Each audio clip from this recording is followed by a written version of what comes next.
कुटुंबाला सोडणं माझी चूक, अजित पवारांची नाव न घेता जाहीर कार्यक्रमात कबुली, घरात फूट पाडू नका, त्या अनुभवातून मी गेलोय, दादांचा मंत्री आत्रामांच्या मुलीला सल्ला।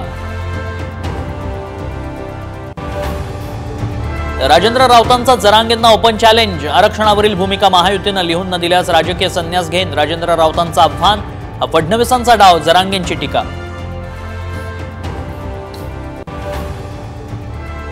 शिंदेंची शिवसेना 120 जागा लढणार, आमदार संजय गायकवाड यांचं वक्तव्य, तर दिल्लीतून सर्वांना न्याय मिळेल, भुजबळांचं विधान।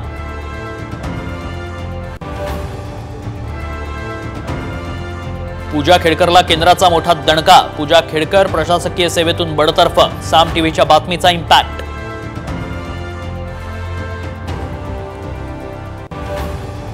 राज्यभरात गणेशोत्सवाची धूम, मुंबई पुण्यात गणरायाच्या आगमनाची जंगी मिरवणूक, कोकणातही उत्साहात गणरायाचं स्वागत। राजकीय नेत्यांच्या घरी गणरायाचं आगमन, वर्षा बंगल्यावर मुख्यमंत्र्यांनी सहकुटुंब केली पूजा, तर शिवतीर्थावर राज ठाकरेंचे पुत्र अमित ठाकरेंनी केली बाप्पाची प्राणप्रतिष्ठा।